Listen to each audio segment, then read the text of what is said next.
저마다의 빛깔로 지속 가능한 미래를 향해 나아가는 세계의 도시들.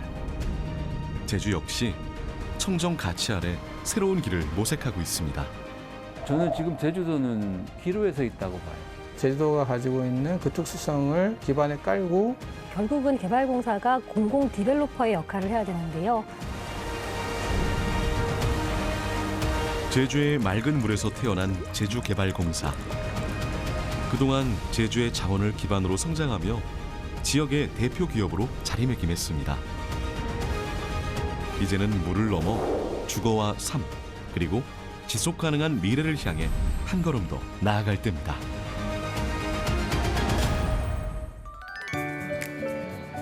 축구 경기가 열리는 날, 어린이날을 맞아 제주개발공사가 이벤트를 마련했습니다. 어린이 친구들의 힘찬 응원 부탁드립니다. 시원한 제주 생수 한 모금이 아이들의 목을 시원하게 적십니다. 개발공사가 30주년이라고 하더라고요. 공공기관인 만큼 앞으로도 도민들을 위해서 다양한 활동 많이 해주셨으면 좋겠습니다. 제주의 지하수는 단순한 물이 아닙니다. 제주인의 생명수이자 삶의 터전을 일구며 오늘날까지 제주의 번영을 이끈 원동력이 됐습니다. 물은 개인이나 기업의 소유가 아니라 공공이 관리하며 모두가 함께 누려야 할 자원이라는 공수화 개념 아래 제주개발공사가 탄생했습니다.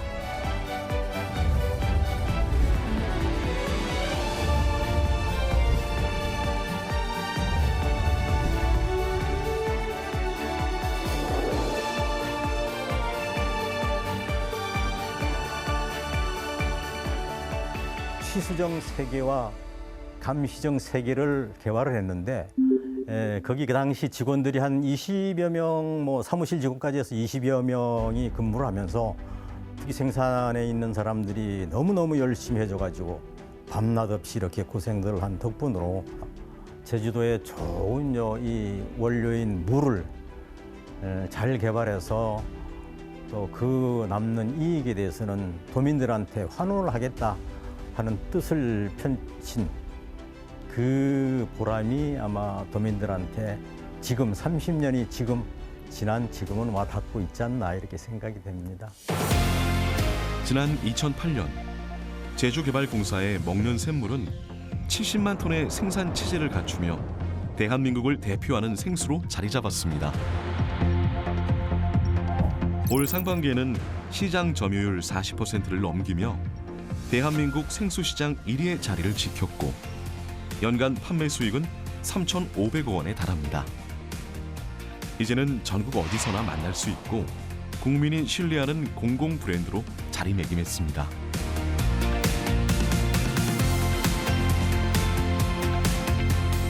제주의 또 다른 얼굴, 감귤. 개발공사는 산업 활성화를 위한 감귤 가공 사업을 펼치며 감귤 농가 지원에도 나섰습니다.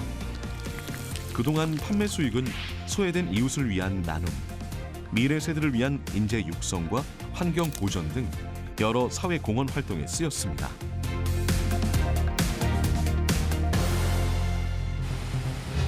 하지만 멈출 것 같지 않던 성장 곡선은 지난해 처음 꺾였습니다. 코로나 이후 급성장한 이커머스 자체 브랜드의 등장으로 공사는 새로운 도전에 직면합니다. 지금 시장 환경은 상당히 어려워요. 완전히 위기래요. 왜냐하면 지금까지는 플레이어 숫자가 제한적이었기 때문에 그 생수시장 전체의 성장을 그냥 우리가 먹을 수 있었는데 이전엔 없었던 새로운 도전자 PB라고 하는 유통업체 브랜드가 지금 등장했다라고 하는 것을 인식할 필요가 있다. 우리 제주 샘물은 유통망이 우리 아웃소싱을 하고 있는 데 비해서 굉장히 더 직접 통제하기 때문에 더 빨리 성장할 수도 있는 가능성이 있거든요. 공공의 자원은 공공의 이익으로 되돌리는 구조. 개발공사의 단기 순수익 40% 이상이 지역사회 공헌에 쓰이고 있습니다. 하지만 도민들에게 혜택이 더 돌아가야 한다는 목소리도 나오고 있습니다. 개발공사는 공공자산인 지하수를 통해 이익을 내고 있기 때문에 도민들에게 환원하는 측면에서 그 이익이 쓰여야 한다고 생각을 합니다. 개발공사에서 기탁한 기금은 현재까지 총 34억 5천만 원입니다. 전액 사유지 고자의 매입을 위해서만 사용이 되고 있습니다. 특히 지하수 환항에 중요한 역할을 하고 있는 고자를 보존하기 위해 공야 기금을 기탁함으로써 그 이익을 도민들에게 다시 환원하게 되는 것이라 생각합니다. 앞으로 공익을 위해 고자의 공야 기금뿐만 아니라 다양한 분야에서 환원 활동을 확대했으면 합니다. 지난 30년간 제주개발공사가 먹는 샘물 사업으로 제주를 한 단계 끌어올렸다면 이제는 도민들의 주거 복지로 그 영역을 넓히고 있습니다.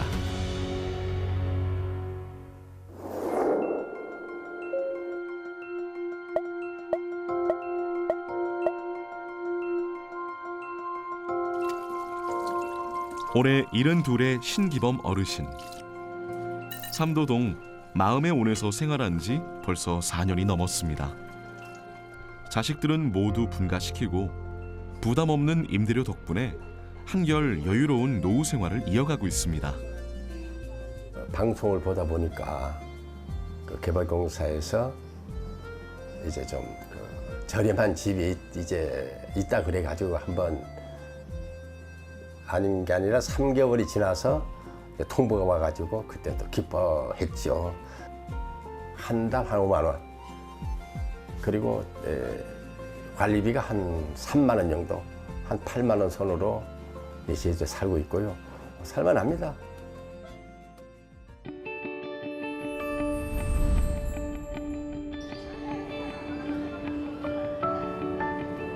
아침 일과를 마친 어르신.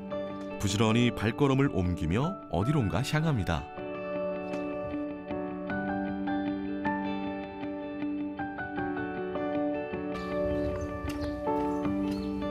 도착한 곳은 집에서 조금 떨어진 또 다른 마음의 온 행복주택. 오늘은 이곳에서 특별한 행사가 열렸습니다. 치유뜨락이라 불리는 건강 프로그램으로 3개월마다 한 번씩 어르신들의 건강을 살핍니다. 혈압과 혈당을 체크하고 식생활에 대한 상담도 진행됩니다. 지역 의료기관과 손잡고 입주민은 물론 주변 이웃 주민들의 건강까지 챙기고 있는데요. 신기범 어르신도 의료진의 조언에 따라 꾸준히 운동 중입니다. 병원에서는 혈압이 조금 괜찮다 그러는데 여기 오니까 또 혈압이 좀 틀리네. 부단히 의사 선생님의 말씀에 순종하면 저한테 건강 문제가 제일 최고니까. 몸이 불편한 어르신들을 위해 직접 찾아가는 방문 치유 뜨락도 운영하고 있습니다. 1인 노인 가구나 고령 가구 등 복지 사각지대를 발굴하고 고독사를 예방하는 효과도 있습니다.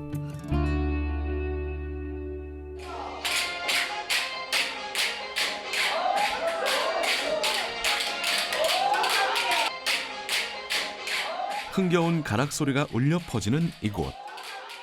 일주일에 3번 어르신들은 이곳에 모여 숟가락 난타 연습에 열중합니다. 개발공사가 무료로 장소를 제공한 덕분에 가능한 일이었습니다. 이 공간이 도심지에 있는 이런 공간으로서 쾌적하고 그리고 저희가 마음껏 저희들이 취미활동과 저희들이 하고 싶은 이런 역량을 발휘할 수 있는 공간이라서 굉장히 많은 도움이 되고 그리고 이렇게 아침에 일어나서 함께 우리 시니어들이 모여서 할 수 있는 공간이 되어서 너무너무 감사하고 좋습니다. 이런 공간이 많이 있었으면 하는 바람입니다.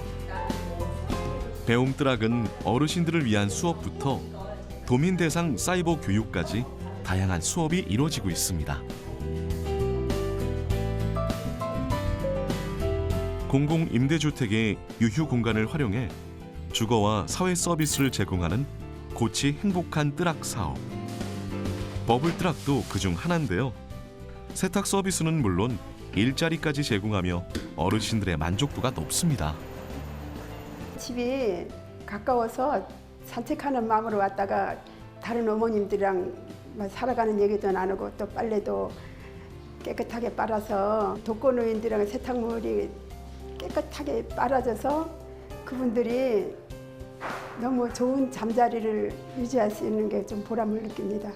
이 공간은 세탁 서비스에 대한 의미만을 가지는 게 아니라 연중으로 참여할 수 있는 일자리다 보니까 일자리 참여도에 대한 만족도가 일단 굉장히 높고요. 돈을 떠나서 어르신들이 누군가에게 나의 작은 정성이, 나의 작은 손길이 도움이 되고 있다라는 부분에서 굉장한 의미를 가진다는 거에 저희도 보람을 느끼고 있습니다.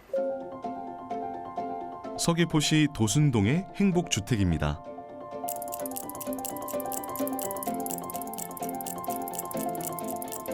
1층 강의실에서 현수막을 재활용해서 지갑을 만드는 수업이 한창입니다. 엑셀처럼 빨리 밟으면 빨리 가고 천천히 밟으면 천천히 가는데 이제 처음 접하는 재봉틀이지만 강사의 설명을 따라 열심히 만들다 보니 어느새 멋진 작품이 완성됐습니다. 너무 좋았어요. 이렇게 재활용해서 이거 하는 지갑인데 지갑도 사실 가지고 싶었는데 너무 좋은 기회여서 너무 좋았어요. 좋은 교육은 저 외곽에 있거나 아니면 평생학습 뭐 이렇게 좀 제한적이었는 장소가 여기 바로 집 근처라서 오기도 좋고 다른 이웃분들도 같이 이렇게 주변에 모르시지만 알게 되는 계기도 되고 괜찮은 것 같아요. 앞으로 이 공간에서 좀 더 다양한 프로그램을 계속 좀 해주셨으면 좋겠습니다. 임대주택의 유휴 공간을 활용하고 싶다는 요청도 늘고 있습니다. 사실 교육도 많이 늘긴 했지만 좀 요청이 많이 들어왔던 게 뭐 동아리원이나 아니면 이제 교육과정 끝나고 스터디 하고 싶은데 공간이 없어서 못 하셨던 분들이 좀 진흥원에서 좀 공간 대여해주면 안 되겠냐 이런 요청들이 많이 들어왔었는데 이 배움뜰하게 생기면서 교육과정도 운영하고 그 교육과정 끝나고 스터디하는 공간으로도 활용할 수 있어서 그 부분에 대해서는 되게 만족도가 높더라고요. 고치 행복한 뜨락 사업은 임대주택을 넘어 돌봄과 문화, 교육, 일자리를 아우르는 새로운 공동체 실험이자 제주의 주거복지 정책으로 자리 잡고 있습니다. 개발공사의 주거복지 정책은 단순히 머무는 공간인 사는 곳을 제공하는 것을 넘어서 제주 도민의 삶의 질을 높이고 그리고 지속 가능한 행복을 제공하는 것에 중점을 두고 있습니다. 이를 통해서 주택이 단순한 거주 공간을 넘어서 다양한 사회적 문제 해결을 위한 교류와 문화 활동이 이루어지는 공간 복지의 핵심 거점이 될 것이라 생각합니다.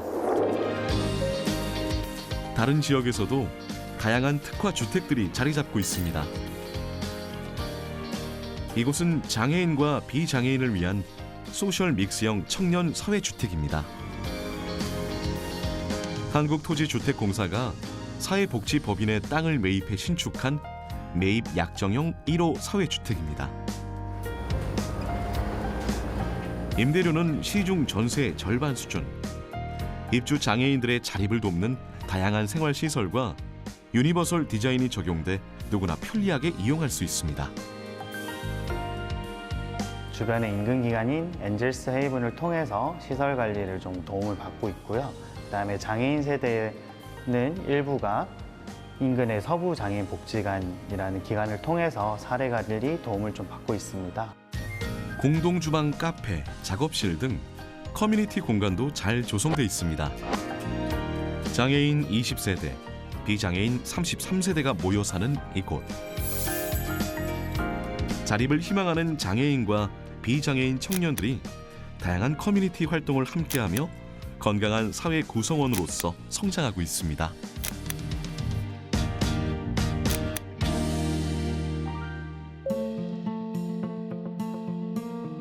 서울시 동대문구의 또 다른 특화주택. 주택과 근린 생활시설이 절반씩 차지하며 1, 2층에는 커피숍과 양조장, 플랜트 가든, 서점 등이 들어섰는데요. 임대료도 저렴해 상인들 만족도가 높았습니다. 근데 여기 뭐 임대료가 일단은 저한테 좀 합리적인 가격이었고 넓은 공간을 외부까지 쓸 수 있어서 저한테는 좋은 것 같습니다. 아무래도 여기는 사회주택이다 보니까 여기에 거주하시는 분들하고 같이 또 만나게 되고 또 마을에 축제나 뭐 이런 행사가 있으면 같이 이런 축제를 즐길 수 있어서 마을 양조장으로서의 어떤 역할을 담당하게 돼서 되게 기쁘게 생각하고 있습니다.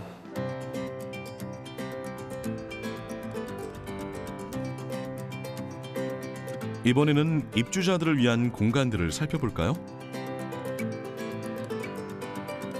공용으로 사용하는 주방과 세탁실을 비롯해 옥상에는 소소하게 식물을 키울 수 있는 텃밭도 자리합니다.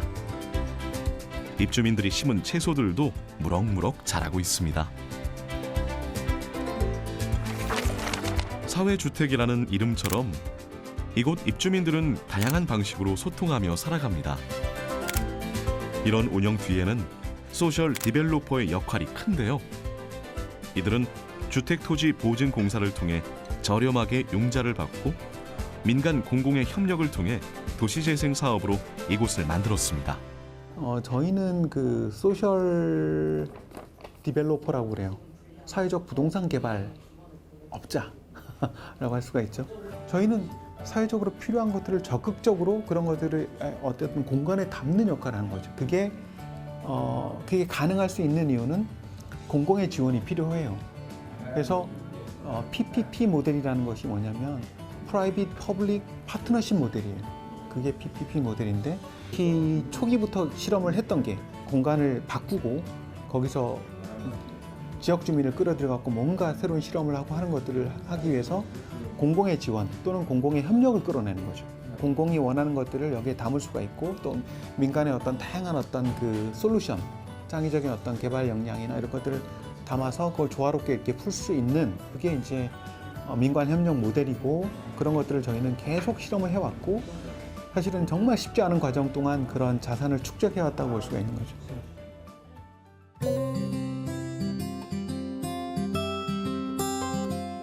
이곳은 한국토지주택공사가 매입해 조성한 노인 친화형 주택입니다. 건물 곳곳이 노인들의 안전을 최우선으로 고려해 설계됐습니다. 도봉구에 사는 65세 이상이면 심사를 거쳐 입주할 수 있고 임대료가 주변 시세보다 낮아 입주자들의 만족도도 높습니다.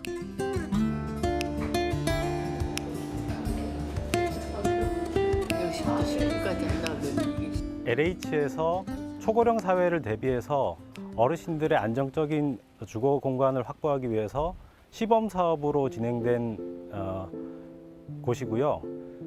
그 LH, 도봉구, 서울시가 3자 협력을 통해서 짓게 되었습니다. 지금 여기 있는 옥상 키친 가든에서 가까운 도봉산이나 북한산을 보면서 이제 편안하게 산책하실 수 있는 이 공간, 이런 부분들을 좀 많이 만족하고 계십니다.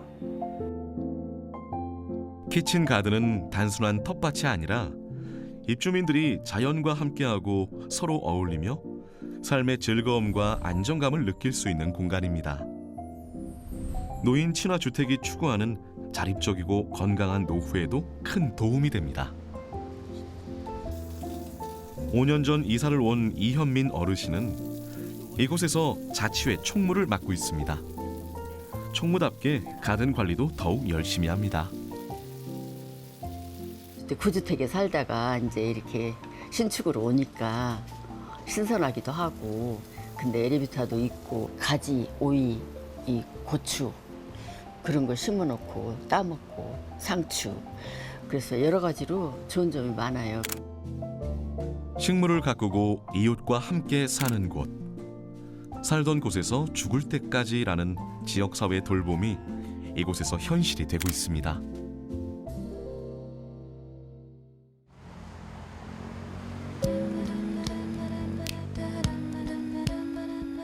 일명 역세권이라 불리는 이곳에는 예술인들을 위한 특화 주택이 있습니다.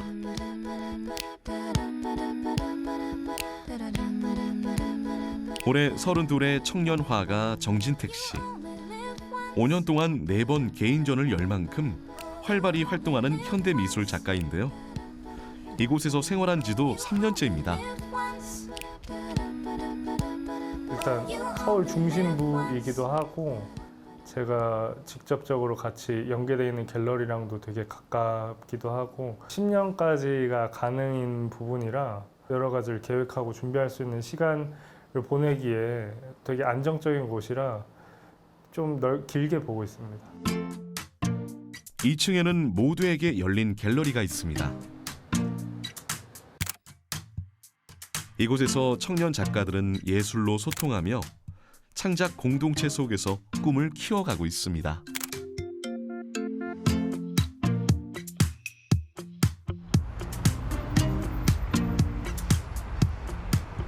꿈을 찾아 서울로 올라온 청년들의 가장 큰 고민은 주거 문제입니다. 이 문제를 해결하기 위해 청년들 스스로 만든 비영리 단체 민달팽이 주택협동조합이 있습니다. 대학교에서 시작을 했어요. 그래서 실제적으로 기숙사 수용률이 너무 부족해서, 그리고 주변에는 또 원룸들이 너무 비싸기도 하고 해서 직접 이런 거에 대한 이야기를 좀 학생들끼리 모여서 이야기해보자라고 이제 시작을 해서 대학교 기숙사 운동에서 이제 이거를 청년이랑 좀 주거 관련해서 좀 이야기를 해보자라고 해서 이제 청년 주거권이라는 운동을 시작을 했고, 조합은 한국토지주택공사 등과 협력해 청년협동조합형 공공임대주택인 민달팽이 집을 만들었고 지금은 도심 곳곳에 자리하고 있습니다. 동대문구의 한 민달팽이 집에서는 요리가 한창입니다. 조합원 기획 프로젝트인 도시락 반찬 만들기 워크숍으로 조합에서 중요시하는 것 중 하나가 바로 입주자들끼리의 관계 맺기라고 하는데요. 요리는 못해도 건강에 진심인 MZ세대들이 모여 추억을 쌓습니다. 얼마큼 넣어? 그냥 안 넘칠 만큼. 맛있는데? 한번 주세요. 한 번만 먹어봐.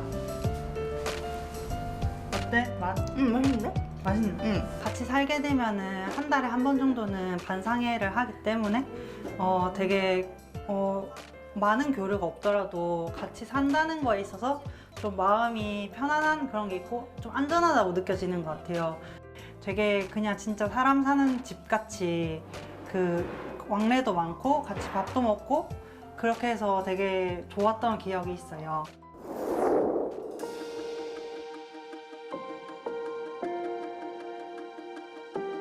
천혜의 자연 경관을 간직하며 무한한 가능성을 가진 제주. 하지만 저출산과 고령화 등 인구 구조의 경고음이 울리면서 위기를 맞고 있습니다. 청년들은 일자리를 찾아 떠나면서 도시의 지속 가능성 자체가 흔들리고 삶의 터전이 불안하다는 두려움도 커지고 있습니다. 관광 개발을 중심으로 이루어지다 보니까 이 공간 자체가 이제 좀 소비하는 공간, 많은 사람들이 입도하고 그들이 많이 소비하게 하기 위한 어떤 인프라들을 갖추어가는 앞으로의 좀 개발 방향들은 이제 도민의 삶을 위한 얼마나 더 편리하게 살 수 있을 것인가, 더 이 제주 지역에 살면서 안정적이고 더 좋게 살아갈 수 있을 것인가들을 좀 고민하면서 그런 기반들을 좀 갖춰 나가는데 개발공사가 좀 기여를 해야 된다고 봅니다. 창립 30주년을 맞은 제주개발공사. 미래도약과 자연과의 공존, 조화로운 성장을 비전으로 제주다운 주거복지를 핵심 과제로 삼았습니다. 도민의 삶의 질을 개선해야 하는 주거복지 사업과 그리고 도시기반 사업 조성 사업이 JPDC의 중심 사업이 될 것입니다. 제주시 연동의 도심 한복판에서 공사가 한창입니다.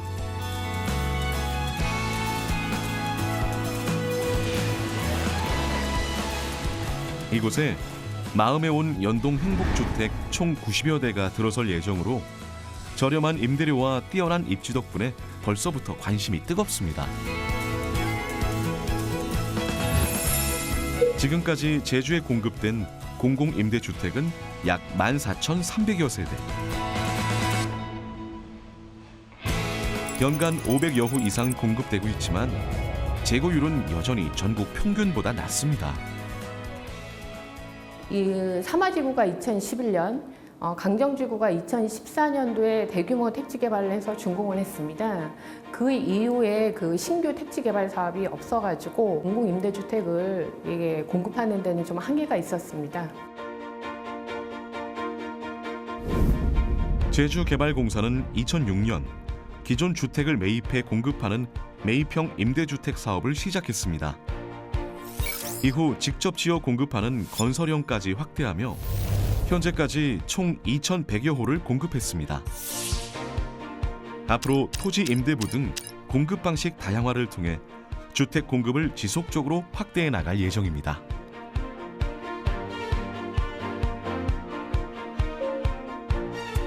할렘읍 대림리에 새로 들어선 통합형 공공임대주택, 청년과 신혼부부 등 다양한 계층을 위한 주거 공간으로 홈 네트워크 시스템과 에너지 효율 1+ 등급, 그린 4등급 설계를 갖춘 점이 눈에 띕니다.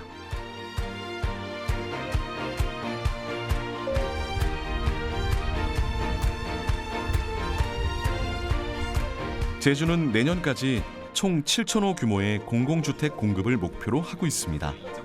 투국자 해당 내용 있으시면 해주시는 건데 대림통합 공공임대주택은 63세대가 입주할 예정입니다. 입주자 모집 공고가 나오자 많은 도민들이 관심을 보이며 현장을 찾았습니다. 아무래도 있잖아요. 그 임대라도 그냥 지금 내가 이렇게 새 사는 것보다 내 집 같은 그런 어떤 생각도 들고, 그리고 또 저렴하대요, 집세가. 그리고 또 이건 영구주택이면 또 오래 살 수도 있고. 3개월 동안 열심히 하신다고 수고하셨습니다. 서귀포시의 한 가죽 공방. 장애인 어르신 10여 명이 3개월 동안 이어온 가죽공예 수업이 오늘로 마무리됐습니다. 수업을 이끈 윤호영 대표는 새 공간에서 매일 감사한 마음으로 지내고 있는데요.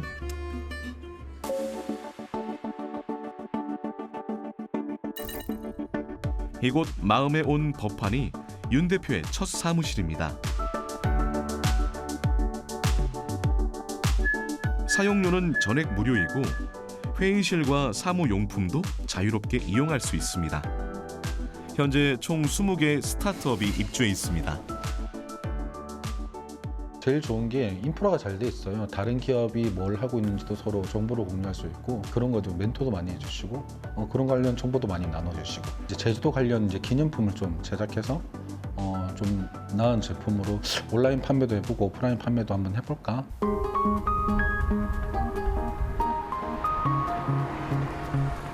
이곳은 1층부터 4층까지는 업무시설, 5층부터 8층까지는 공동주택으로 활용되고 있습니다. 특히 5, 6층은 입주기업의 보금자리로 쓰이고 있는데요. 마음에 온 법판은 일자리 연계형 주택으로 청년들의 주거와 일자리 문제를 함께 해결하는 데 더 큰 의미가 있습니다. 또 서귀포시로의 인구 유입을 이끄는 역할도 기대되는데요.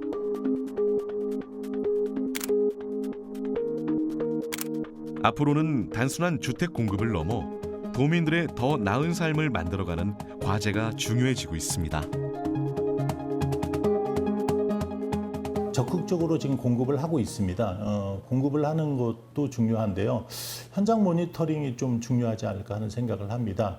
개발공사, 저희 민간 전문가들이 같이 또 계속해서 개선할 수 있고 발전될 수 있는 어떤 모델을 제안할 수도 있지 않을까 하는 생각을 갖고 있고요. 좀 전환이 필요한 것 같아요. 그 전환이라는 게 결국은 이제는 어떻게 좀 삶을 좀 재설계할 것인가. 과거에는 이제 어떻게 공급하고 많이 할 것인가의 관점이었다 하면 이제는 조금 더 어떤 방식의 삶을 살 수 있도록 우리가 만들어 줄 것인가. 근데 그거를 혼자 하긴 힘드니 주민들과 함께, 전문가들과 함께, 이해관계자들과 함께 그 과정을 한 프로세스를 좀 만들어내면 좋지 않을까라고 생각해서 지속 가능한 도시 설계를 위한 전문가 포럼이 열렸습니다. 전문가들은 대안 중 하나로 도시의 밀도를 높여 공간 계획을 해야 한다고 말합니다. 많은 이제 도시들이 그 인구가 감소하고 있고요. 또 성장률이 낮아지고 있는 그런 상황입니다. 그런 상황에서 도시가 활성화되기 위해서는 그러니까 첫 번째는 밀도를 가능하면 높여서 공간 계획을 하는 것. 그다음에 두 번째는 다양한 기능을 융복합시키는 어떤 그런 기능. 그 다음에 세 번째로는 많은 사람들이 그렇게 빽빽하고 다양한 기능이 같이 섞여 있는 공간에 모여서 서로 소통할 수 있는 그런 구조를 만드는 겁니다.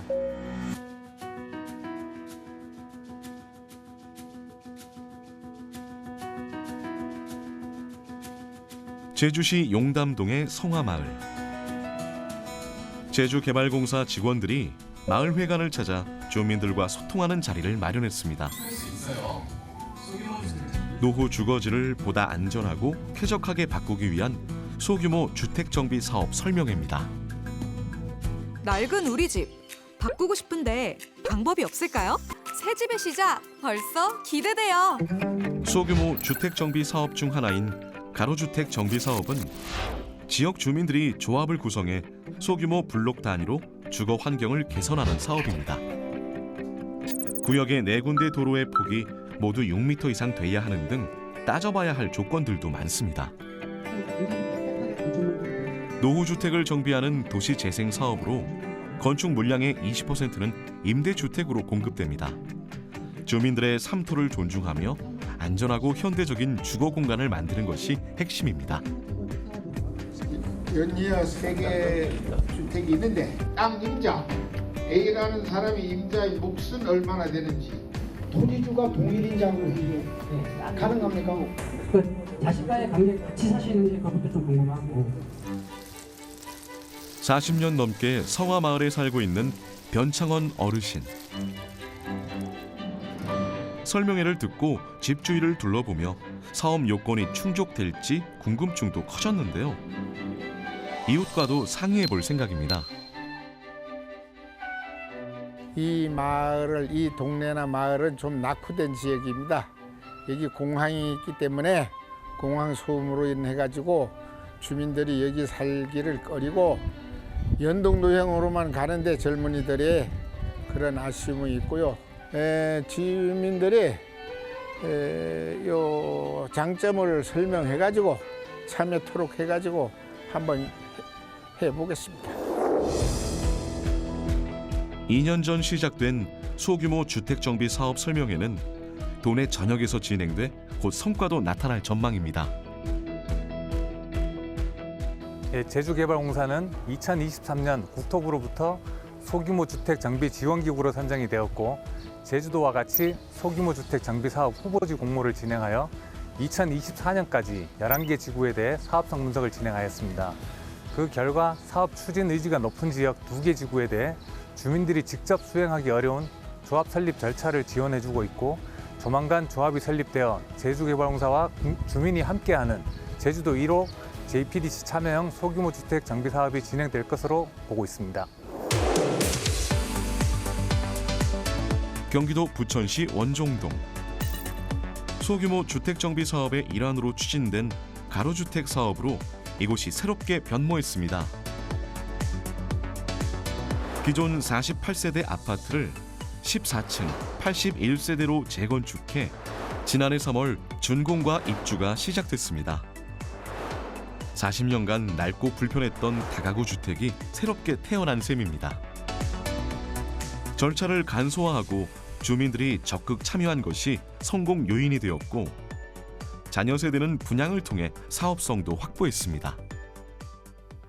네, 저희는 이제 한 40년 이상 되다 보니까 맨 꼭대기층에 철근도 나오고 물도 새고 뭐 이러니까 다들 이제 뭐 좋은 아파트 쳐서 살고 싶어요. 이런 열망이 있었겠죠. 그리고 저는 이제 조합장으로서 가장 중요한 게 투명성이라고 생각했어요. 몇 분 안 되는 조합원들이 믿어줄 수 있게끔 저도 투명하게 내보냈고 내보였고 그렇게 살았던 것 같아요. 지금까지 한 4, 5년을.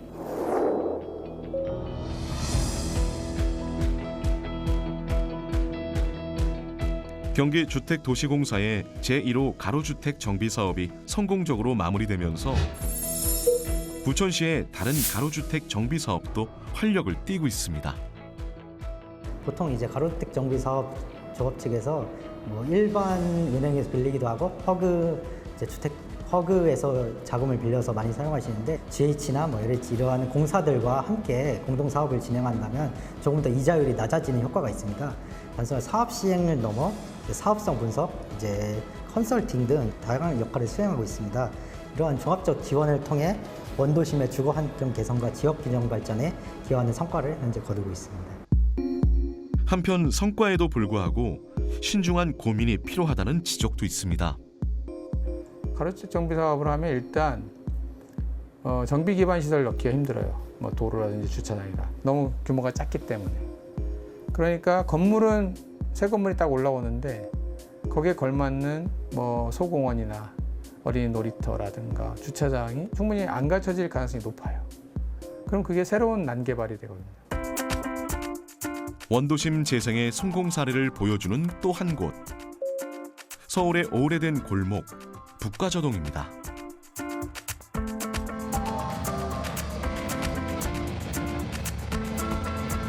이곳에서는 신나는 음악 소리와 함께 7일장이 열립니다. 중고품과 새 물건이 오가며 활기가 넘치는데요. 비어있던 오래된 건물들이 단돈 1유로로 새 생명을 얻는 1유로 프로젝트가 진행되고 있습니다.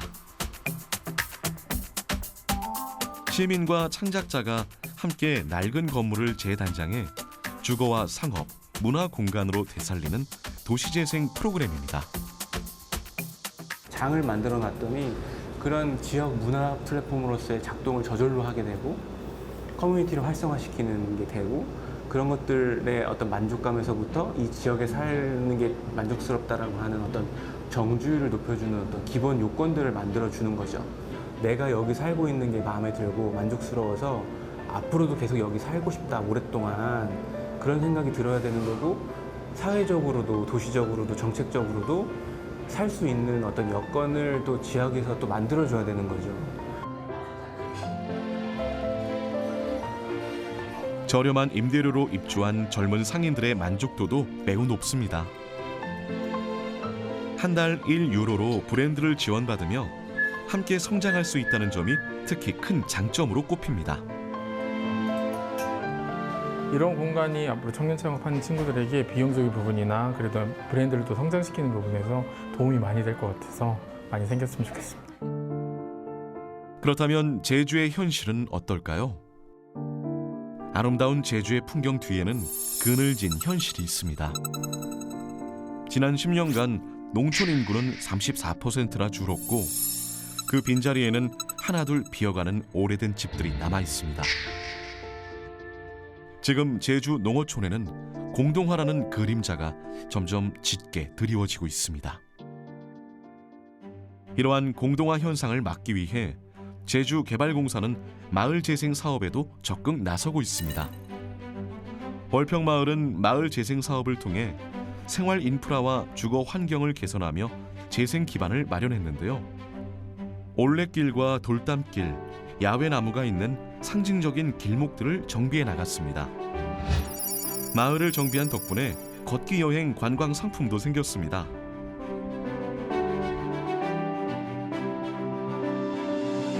마음에 온 임대주택과 커뮤니티 비즈니스 센터, 마을 협동조합도 만들어졌습니다. SNS를 통해서 월평마을의 매력을 전국에 알렸습니다. 월평은 마을이 땅 면풍이지래.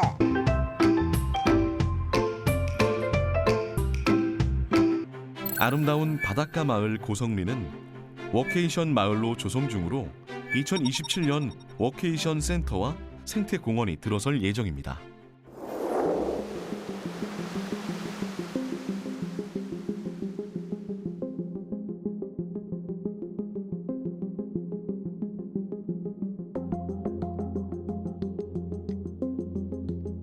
한때 제주의 정치, 행정, 상업의 중심이었던 제주시 원도심도 세월이 흐르면서 점점 노후화되고 있습니다. 대한민국의 대다수 도시들이 이런 현실입니다. 대한민국 도시들이 지금은 개발 시대, 비유하자면 청년기를 지나서 이제 재생 시대, 중장년기로 접어들었다. 도시 재생의 제일 핵심은 원도심 재생이에요. 그래서 결국은 사람이에요. 그러니까 그 지역을 사랑하고 좋아하는 사람들이 그 지역에 다시 돌아오게 하는 거죠. 하지만 한 번 떠난 사람들은 쉽게 돌아오지 않고 있습니다. 구도심의 여러 지역은 인구 감소 위험 지역으로 분류되고 있습니다.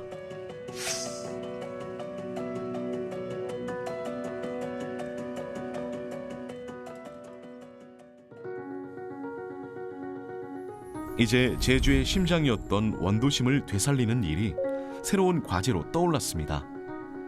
최근 이곳에는 새로운 바람이 불고 있는데요. 지난해 11월 80년대에 지어진 한 관광 호텔이 리모델링을 마치고 문을 열었습니다. 40년의 시간을 품은 건물은 단순한 숙소가 아니라 일하는 여행자를 위한 공간으로 다시 태어났습니다. 책상이 놓인 90개의 객실, 바다 전망 워크 라운지, 탁 트인 루프탑과 공용 주방까지 혼자 머물러도 불편함이 없는 배려가 담겨 있습니다. 오래된 호텔은 이제 MZ세대의 발길을 끄는 새로운 문화 거점이 되고 있습니다. 저는 이번에 남편이랑 워케이션이라는 거를 처음 오게 됐고 바다를 보면서 이렇게 전면 뷰로 같이 일도 하고 즐길 수 있다는 점에서 굉장히 매력적으로 느껴졌어요. 그 워크라운지에서 워낙 뷰가 좋기 때문에 멍 때리는 시간도 좀 가졌고요. 그리고 동시에 집중할 수 있는 그런 환경들이 굉장히 잘 돼 있어서 몹시 만족했습니다. 또 지역 서점과 협력해 독립 서적을 비치하고 지역을 연결하는 다리가 되고 있습니다. 이 지역과 함께 살아가는 커뮤니티를 지향하고 있고 다양한 로컬 프로그램들을 연계한 소셜 클럽, 지역 소상공인 제품을 소개하는 서가와 스토어를 운영하고 최근에는 김태카 미술관 전시, 제주 비엔날레 후원 등 제주 문화예술 활동도 적극적으로 이어가고 있습니다. 저희는 워케이션 고객은 단순한 관광객이 아닌 일상처럼 그 지역에 스며든 생활 인구라고 생각을 합니다. 그래서 이런 원도심 공간이야말로 지역 상권과 상생할 수 있는 워케이션 최적지라 선택하게 됐습니다. 최근 서울에서 가장 주목받는 공간, 성수동 연무장길입니다. 한때 낡은 공장과 창고가 가득했던 산업 골목이 이제는 젊은이들이 즐겨 찾는 거리로 변했습니다. 그 변화의 비결은 무엇일까요? 요즘은 서울에서는 성수가 가장 핫합니다. 근데 성수가 준공업 지역이거든요. 그래서 공장이 주로 있던 지역이에요. 그런 공장들이 카페로 다 변했어요. 거기에 몇 개 기업들이 자기네 사옥을 짓기 시작했어요. 젊은 이제 사원들이 거기에 출퇴근을 하게 되고, 그러다 보니까 이제 수요가 생기니까 뭐 공장 창고 건물을 누군가가 이제 카페로 변화해서 장사를 하게 되고, 근데 그게 상당히 젊은이들한테 어필이 된 거예요. 원도심 활성화를 위해서는 사람들이 모일 수 있는 다양한 장치가 필요하다고 전문가들은 말합니다. 제주도 소통협력센터 1층에는 카페와 질문 도서관이 있는데요. 과거 금고가 있던 자리는 추억으로 남기는 등 건물 설계부터 기획까지 주민이 참여했습니다. 5층 다목적 강당에선 부모님이 원격 근무하는 동안 아이들을 케어하는 어나더 오피스가 운영돼 오랜만에 원도심이 활기가 넘쳐났습니다.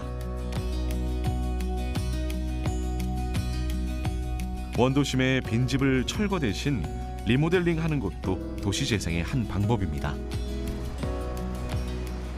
내년에 우리가 신규 사업으로 좀 구성하고 있는 게 뭐냐면은 원도심의 빈집을 활용을 해서 그 빈집을 리모델링해서 공공임대주택으로 이제 공급을 하려고 이제 신규 사업으로 구성하고 있습니다. 전국 최초로 폐교 등 유후부지를 활용한 공공임대주택으로 우리가 공급을 하려고 지금 계획 중인데 이제 올 12월에 도와 교육청과 개발공사가 해서 협약을 해서 26년도부터 시작을 해서 28년도 준공 예정이 있습니다.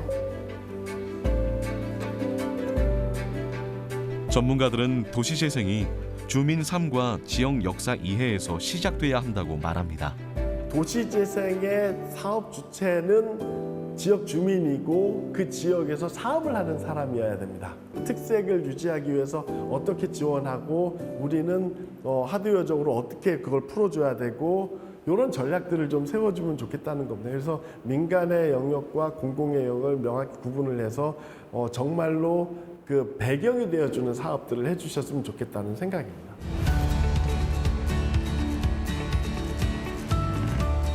이제 도시 재생에서 가장 중요한 요소가 무엇인지 구체적인 해답을 찾아야 할 때입니다. 첫째가 일자리, 두 번째는 살자리, 그리고 세 번째는 교통망, 그리고 네 번째는 관계망, 그리고 다섯 번째는 지방 정부의 행정이 돌봄 행정으로 변화해야 된다.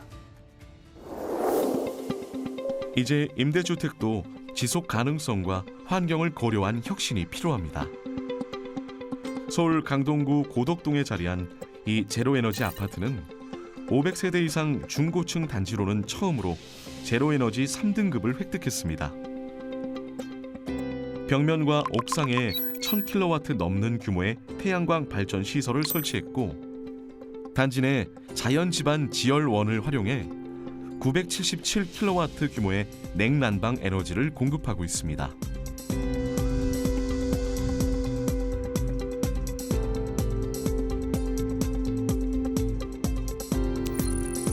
외부 단열과 내부 단열을 동시에 적용한 기술로 열 손실을 36% 이상 줄였습니다. 뿐만 아니라 3중 유리창과 외부 블라인드를 결합한 고성능 고기밀 시스템 창호를 적용해 에너지 효율을 극대화했습니다.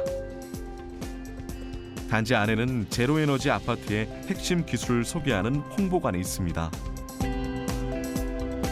이곳은 살아있는 교육장이자 미래 주거의 표준을 보여주는 공간으로 활용되고 있습니다.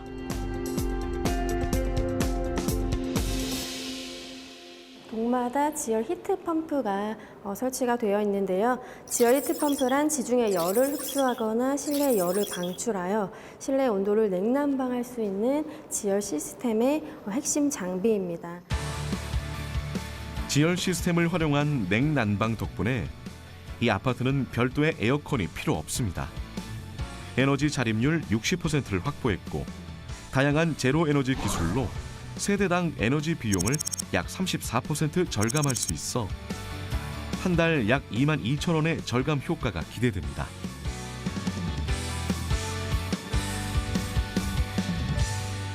서울주택도시개발공사의 제로에너지 아파트는 2016년 저탄소, 저에너지 시범단지로 시작됐는데요. 에너지를 아끼고 스스로 살아가는 힘을 갖춘 미래형 주거단지로 사람과 자연이 조화롭게 함께하는 삶을 보여주고 있습니다.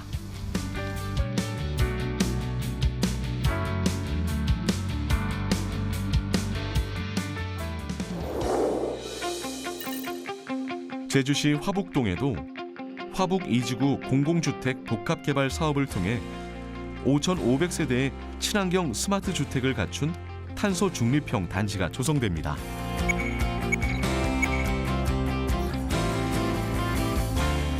화북 2지구 공공주택지구는 공공주택지구입니다. 공공주택이 전체 가구수의 50% 이상을 의무적으로 건립하도록 되어 있습니다. 저희 공사는 LH와 공동사업을 통해서 이 사업을 준비 중에 있는데요. 사실 지방공사의 가장 중요한 미션 중에 하나가 주거 안정에 기여하는 역할이 최우선 미션 중에 하나입니다. 민간이 하게 되면 사실 기반 시설 설치에 대해서 굉장히 인색하죠. 나홀로 아파트라든가 싼 곳을 찾아가니까. 그런 면에서 이제 공공의 역할이 또 중요합니다. 그래서 제주도에 이번에 건설되는 대형 공공택지는 그런 면에서 이제 공공이 주도하는 좀 공공성이 높은 친환경적인 그런 단지로 개발되는 측면에서 의미가 깊다고 생각합니다. 화북 2지구 공공주택지구는 신재생에너지 기반의 친환경 주거단지를 조성할 계획입니다. 제주가 지향하는 환경 생태도시와 지속가능한 미래 비전을 구현하는 제주형 녹색 건축 주거단지로 기대를 모으고 있습니다.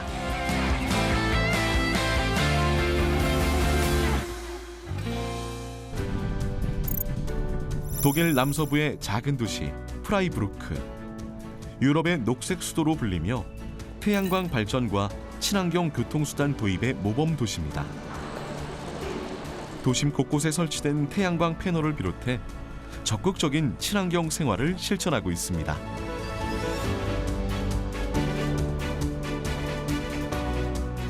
이 도시의 가장 우리가 배울 점은 바로 시민들의 자발적인 참여가 이 도시를 지속 가능한 도시로 만들었다는 점입니다. 결국은 개발공사가 공공 디벨로퍼의 역할을 해야 되는데요. 그 땅에 살 사람들이 어떻게 살아갈지 그 사람들의 삶을 디자인할 수 있어야 합니다. 다양한 주체들이 몰려들어서 그 땅을 새롭게 개발하는 것이 굉장히 중요하기 때문에 오히려 그분들이 그 역할을 잘할 수 있도록 마중물 역할을 하는 것이 아마 제주개발공사의 역할일 것 같습니다. 제주도의 특색을 살려서 지역 맞춤형 공간 계획을 하고 제주도가 더욱 발전할 수 있도록 노력하는 공기업의 역할 너무나 중요하다고 보고 있습니다. 모범적인 ESG 도시로 성장한다면 제주가 이제 프리미엄 도시로 지속 성장할 수 있다고 보고요. 제주의 물에서 시작된 제주개발공사. 먹는 샘물로 제주의 이름을 전국에 알린 지난 30년. 이제 주거와 복지의 새로운 도전에 나섭니다. 지속 가능한 제주, 더 나아가 세계 환경 수도로 향하는 그 발걸음을 내딛고 있습니다.